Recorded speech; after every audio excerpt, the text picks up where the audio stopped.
Greetings to everyone. You are all welcome to our session today. Here is pros and cons accountancy tutorials, and my name is Edward.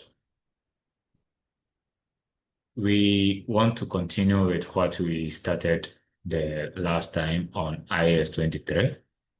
We were able to look at general borrowing. So today we want to focus on specific borrowing.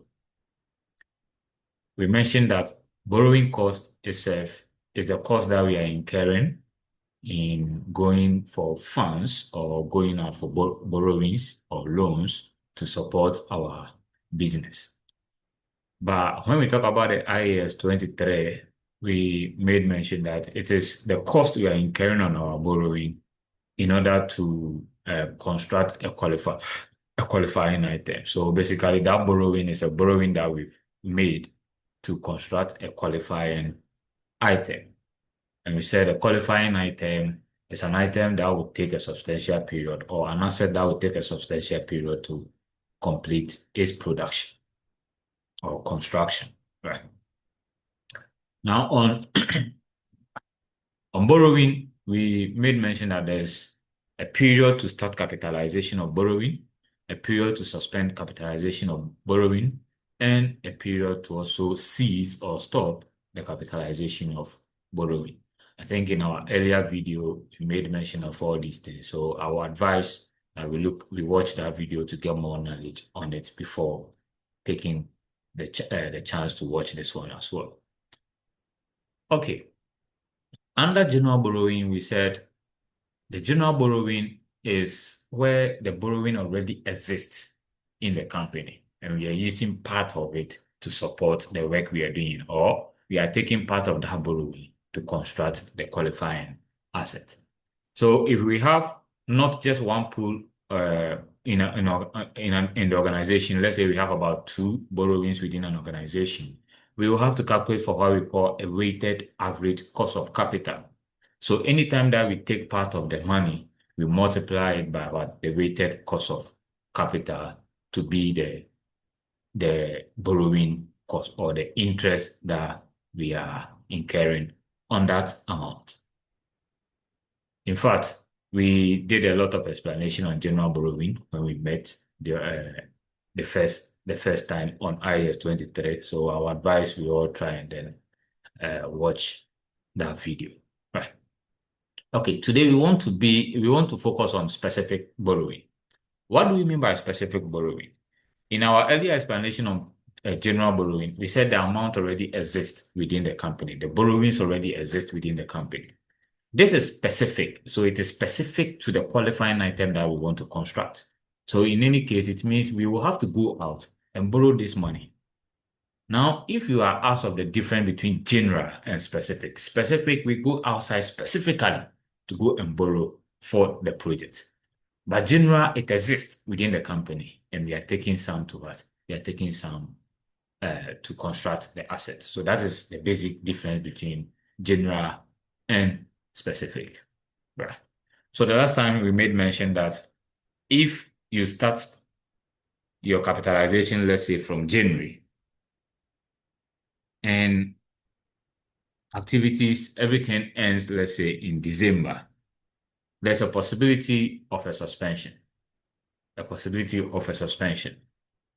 And that suspension simply means that it is not part of bringing into being the asset, right? It is not part of constructing the asset. It's not part of the process of what completing or constructing the asset.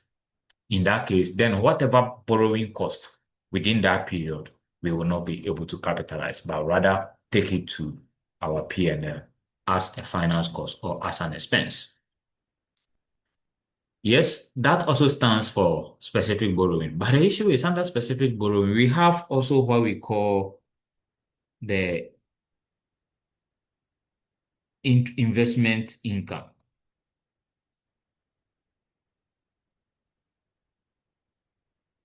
We have also what we call an investment income. How do we get this investment income? So I've gone out to borrow money of, let's say, 20,000, but I only need 10,000 as at now. the asset that I'm constructing, everything will cost 20,000, but I only need 10,000 assets now. So I will invest the rest of the 10,000 somewhere in order to get what? Some income. I want to get what? Some income. So I will use the 10,000 on the project for now and invest the 10,000 also somewhere so that if I need it again, I'll go for my money. So that investment income that you are getting from the leftover 10,000 is what we are talking about here. And that one, because the borrowing cost, we are capitalizing the ones within the capitalization period. Same way, we are also going to capitalize the investment income also within the capitalization period. Right. So let's say my capitalization period is so capi period is January, or let me say from July to November. Right. July to November. But the investment,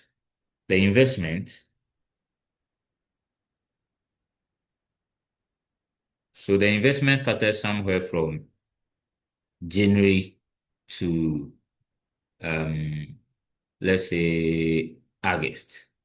January to August. So January, February, March, April, May, June, July, August. That's 8 months. However, your capitalization period is July, August, September, October, November, which is 4 months, 5 months. The issue is the capitalization period is from July to November, and your investment income started from what? January to August, right? So whatever investment income that we are going to get, it is coming for just 8 months. It is coming for just 8 months. But part of this 8 months is a capitalization period. So you can see that from July to August is a capitalization period. So any investment income which is within July to August will also be what? Capitalized. Will also be capitalized. Let's say we got an investment income of 8,000. If we divide by the 8 months, we are getting 1,000 each. So July to August is part of the capitalization period. So that 2,000 will also be part of what? The capitalization. This is an income, and the borrowing cost is what? It's a cost, it's an expense that we are capitalizing. So this will offset the cost that we are going to what? Capitalize to the asset. This will offset the cost that we are going to capitalize to the asset. So in that case, it means from January January, February, March, April, May, June, from January to June, all will also go to what? The P&L. The P&L will also take part of what? The investment income. The part which does not fall within the capitalization period will go into the P&L.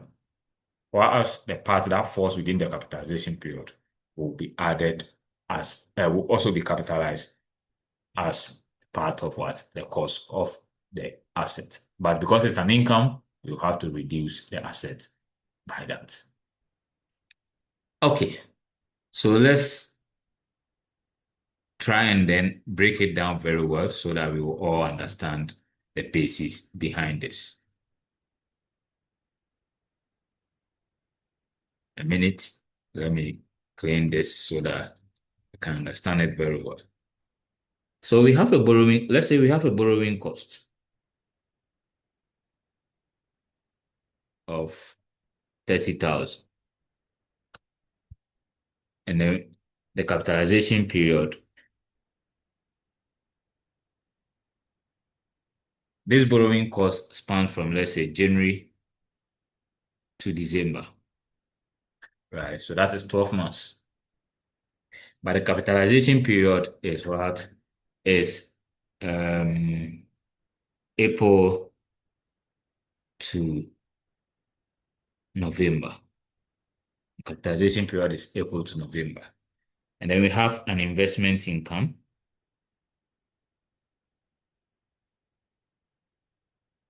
We have an investment income of, let's say, 4,000. For which this investment income is from February is from February to let's say May. It's from February to May, right? So now what happens? It simply means that our borrowing cost to capitalize,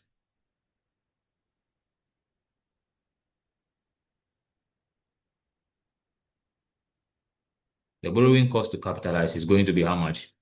We know the 30,000 is for 12 months, but April to November is how many months? April, May, June, July, August, September, October, November. That is 8 months. So we are going to have this 30,000 times 8/12. That is the borrowing cost we are going to what? We are going to capitalize. And then the borrowing cost to expense,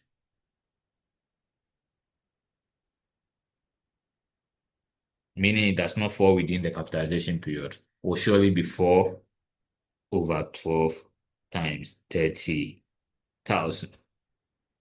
What about the income to also capitalize?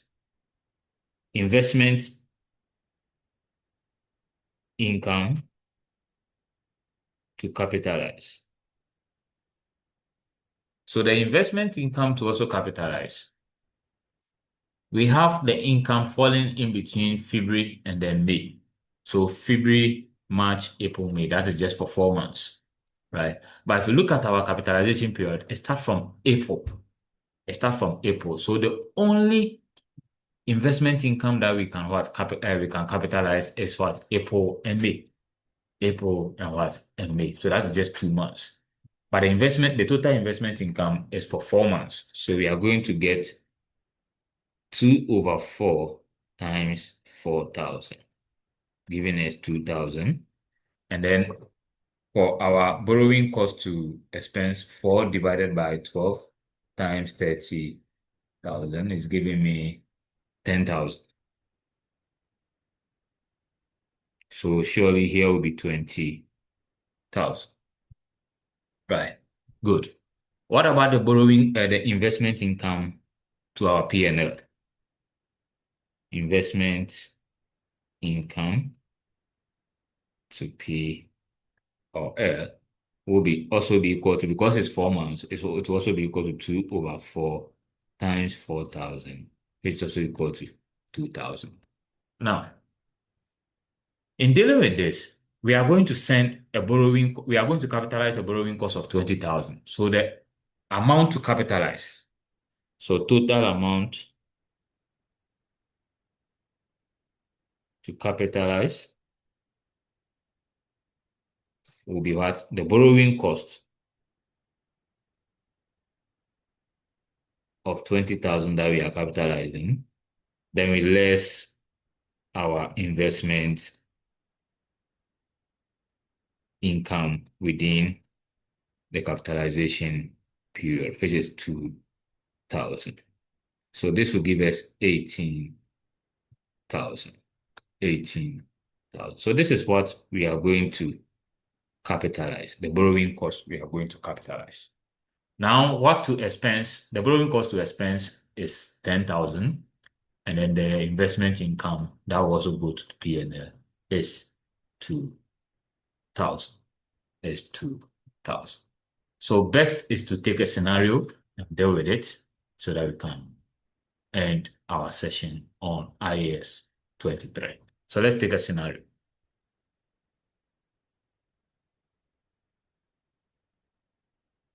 Okay, so let's look at question number 2. Pros Limited took out a 10,000 6% loan on 1st January 2011, right? To build a new story building. Now, not all of the amount borrowed were needed immediately. So 2,000 was invested in 3% bond until 30th June 2011, right? Until 30th June 2011. So as at the time they took the money, not all was needed. So they decided to invest what? Invest 2,000 of it as at that same day in a 3% what? Bond. And it is ending at what? It is ending on 31st 30th June 2011. So if we took it from January to June, that is just 6 months. So the 3%, we will multiply it by what? 6/12. Construction of the building began on 1st February 2011 and was completed on 31st December 2011. So borrowing cost was incurred on January. Construction, which is the activity, began on what? 1st February 2011, and then it completed on what? 31st December 2011. So when are we supposed to start capitalization? In our earlier video, we made mention that for us to start capitalization, we need to meet some three conditions, right? Borrowing cost should have been incurred, expenditure should have been incurred, and what again?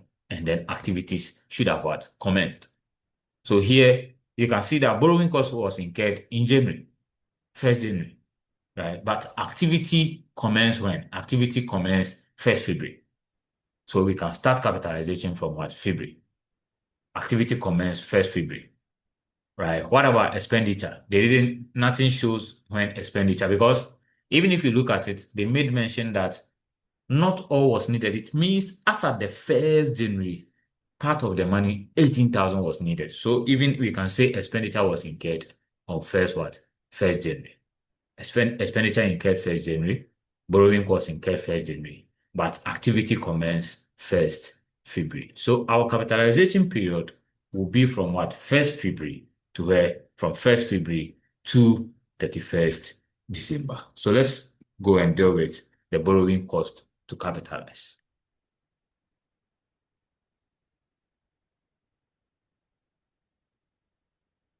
So if you look at it, we have borrowing costs to capitalize, which is starting from where? It is starting from 1st February. But what exactly is the borrowing cost? What exactly is the borrowing cost? How much did they take? How much did the people take as what? Loan. They took 10,000 loan, right? They took 10,000. They took 10,000 loan. So the loan was 10,000. And then the rate was 6%. So in total, the borrowing cost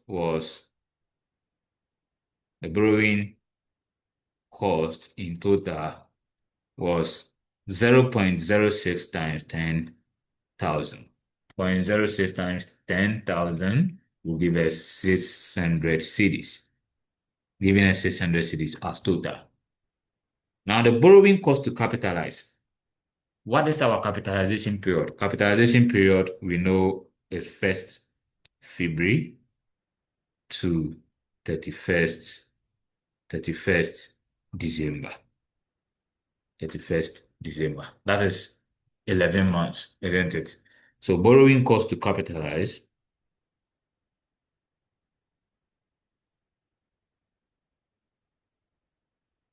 will be equal to 11 over 12 times 600, giving us 550.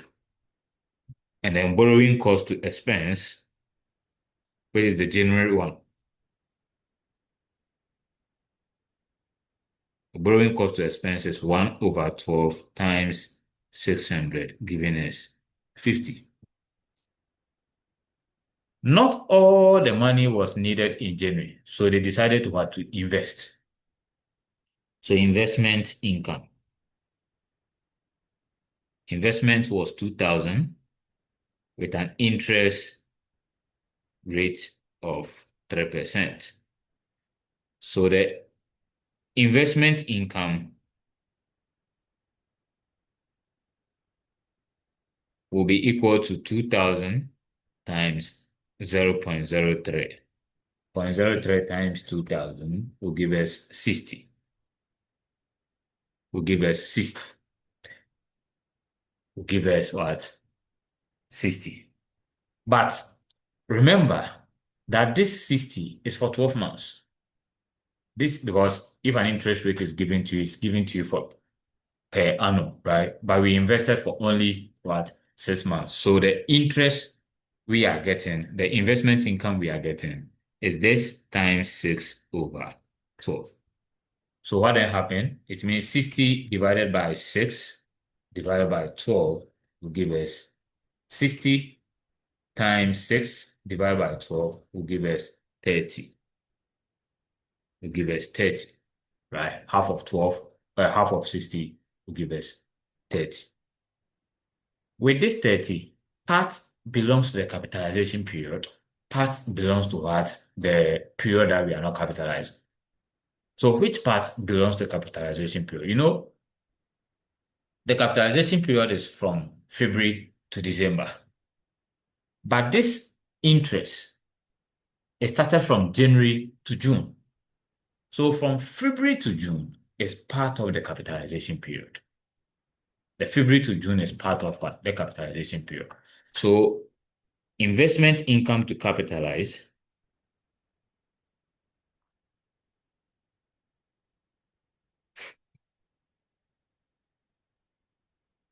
will be 30 times 5 over 12 because February to June is 5 months. Sorry, it's 5 months out of the 6 months. It's 5 months out of the 6 months. So how much would that be? 30 times 5 divided by 12. Sorry, 30 times 5 divided by 6, sorry, will give us 25. To give us 25.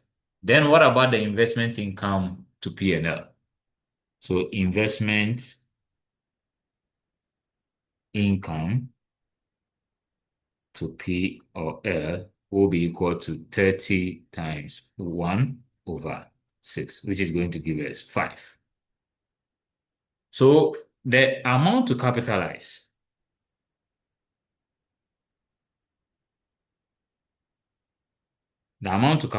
is going to be the borrowing cost. The borrowing cost of how much? How much did we get? Borrowing cost to capitalize. The borrowing cost to capitalize is 550. And then investment income of 25. So this will offset the cost to bring the cost to 5 to 5. And then amount to P&L or P or L, we have the borrowing cost was 50 and then investment income. Investment income of 5. It will be good for us to take this in the P&L as it is so that we give it a line item, right? So borrowing cost and then the investment income. Borrowing cost is part of our finance cost. So we can add it to our finance cost. And we know that investment income is other income. So it can be added to other income before we get our profit before interest and tax. It is something that we will be dealing with when we talk about publication and other issues relating to what the financial statement.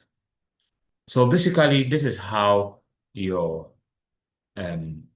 specific borrowing has to be treated.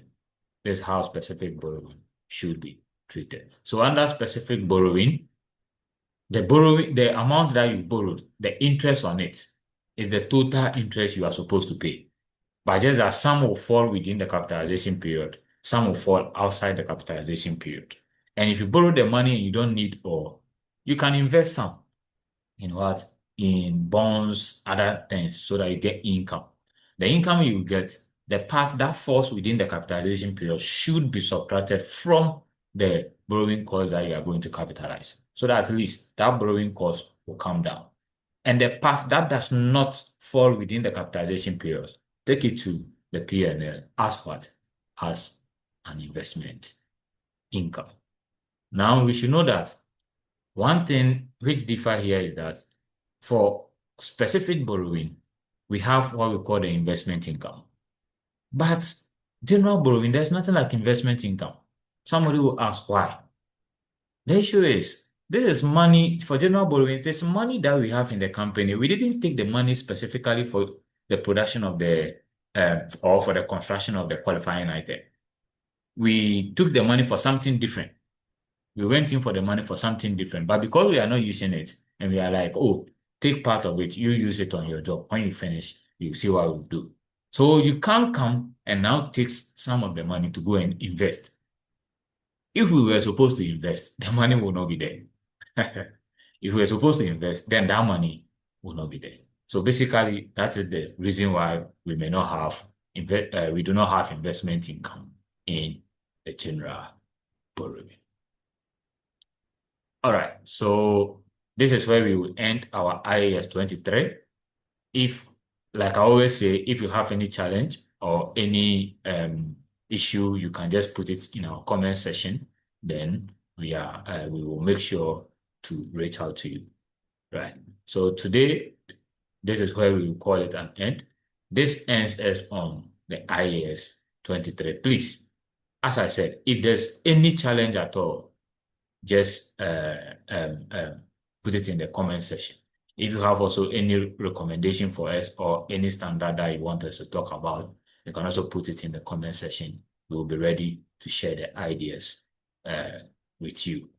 My name still remains Edward, and you can call me Ed. Here is Pros and Cons Accountancy Tutorials.